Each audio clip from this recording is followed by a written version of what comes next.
Now let us have a discussion on select यानी जो SQL है and where clause with logical operators. अच्छा, अभी जो हमने इससे पहले वाले मॉड्यूल में देखा है जिसमें हमने बेसिक where clause देखा था, उसमें हमने अर्थमेटिक ऑपरेटर देखे थे which are rather easy one, यानी greater than, less than, equal to, not equal to. जो सेकेंड लेवल ऑफ ऑपरेटर्स हैं these are called logical operators. इसके अंदर basically and, or and not include होता है. ये पॉइंट अलग से डिस्कस करने का ऑब्जेक्टिव ये है कि whenever we put conditions, यानी वेयर क्लॉज में हमने कंडीशन 1 लिखी, कंडीशन 2 लिखी, कंडीशन 3 लिखी एंड सो ऑन, तो we don't have any restriction as such कि हम वेयर क्लॉज में सिर्फ एक वक्त में एक ही कंडीशन लिख सकते हैं, 2 लिख सकते हैं या 3 लिख सकते हैं. There is nothing like this. लेकिन the point to understand it कि फॉर एग्जाम्पल हमारे पास वेयर में 3 कंडीशंस हैं, तो how it will get executed. The rule of thumb is कि वेयर क्लॉज ने एक वक्त में एक ही कंडीशन अप्लाई करनी है. यानी फॉर एग्जांपल हमारे पास 3 कंडीशंस हैं, तो it will compare 2 conditions at a time.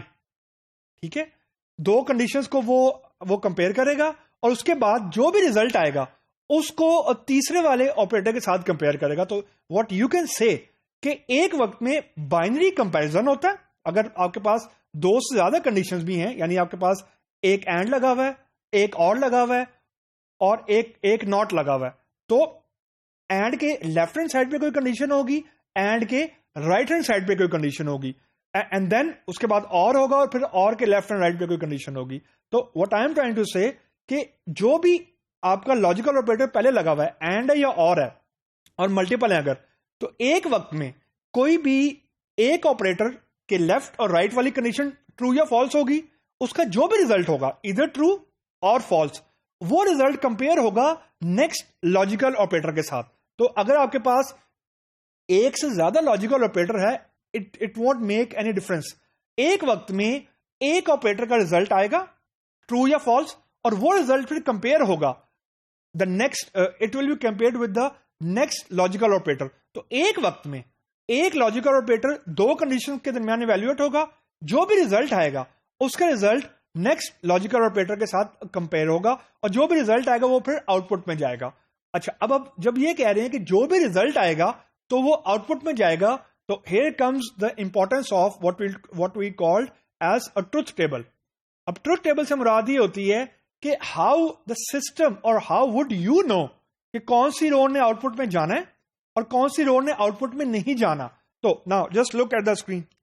अब स्क्रीन के ऊपर जो आपको नजर आ रहा है ये बेसिकली ये बताया हुआ है कि हमारे पास 2 कंडीशंस लगी हुई हैं. तो क्योंकि मैंने आपको बोला है अभी कि अगर आपके पास 2 से ज्यादा कंडीशंस भी हैं अगर, लेकिन एक वक्त में 2 कंडीशंस ही इवेल्युएट होती हैं, इधर ट्रू और फॉल्स, तो it doesn't make any difference. अगर आपके पास फॉर एग्जांपल 6 कंडीशंस हैं या 7 कंडीशंस हैं, एक वक्त में 2 कंडीशंस इवेल्युएट होंगी between logical operators and then the result will be compared with the next logical operator. अब एज पर दिस टेबल, अगर कंडीशन 1 ट्रू है और कंडीशन 2 भी ट्रू है, तो अगर हमने और का लॉजिकल ऑपरेटर लगाया हुआ है तो और के लॉजिकल ऑपरेटर का आंसर भी ट्रू होगा. मीन अगर कंडीशन 1 ट्रू है और कंडीशन 2 भी ट्रू है तो वो रो सिलेक्ट हो जाएगी और के केस में for the output. Same is true with and, क्योंकि अगर दोनों कंडीशन ट्रू हो रही हैं तो इट डजंट मैटर कि वो एंड है या और है, उस रो ने सिलेक्ट होना ही होना है. मूविंग फॉरवर्ड, दूसरी रो के अंदर अगर पहली कंडीशन ट्रू है और दूसरी फॉल्स है तो और के केस में तो वो रो सिलेक्ट हो जाएगी, लेकिन एंड के केस में वो रो सिलेक्ट नहीं होगी, क्योंकि एंड के लिए दोनों कंडीशन का ट्रू होना जरूरी है to be selected as a row for the output.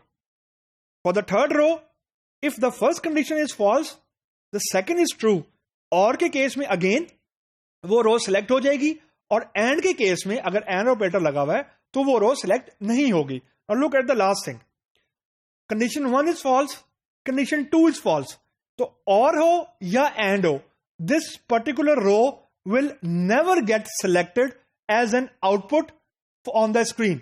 Reason, दोनों कंडीशन ही फॉल्स है. तो this is the way to evaluate any one logical operator. अगर एक से ज्यादा लॉजिकल ऑपरेटर लगे हुए हैं तो एक वक्त में 2 कंडीशन ही इवेल्युएट होंगी, इस टेबल के हिसाब से दोनों कंडीशन का रिजल्ट या ट्रू होगा या फॉल्स होगा। जो भी रिजल्ट है वो रिजल्ट कंपेयर होगा नेक्स्ट लॉजिकल ऑपरेटर के साथ, और जब सारे के सारे लॉजिकल ऑपरेटर एग्जॉस्ट हो जाएंगे, then be able to select a particular row which will be outputted on the screen as an output along with the number of columns. So this is the way to proceed with logical operators. और जो not है उसका simple सा rule ये है कि जो existing value है उसका रिवर्स अगर ट्रू है तो वो रो सिलेक्ट हो जाएगी, otherwise this row will not get selected. तो लॉजिकल ऑपरेटर में बेसिकली एंड और आता है, और जो नॉट है इसको हम बेसिकली यूनियन ऑपरेटर कहते हैं कि जो भी रो सिलेक्ट हुई है उसको निगेट करके देखें, अगर निगेट करके आंसर रो में मौजूद है तो वो रो सिलेक्ट हो जाएगी, otherwise the row will never get selected.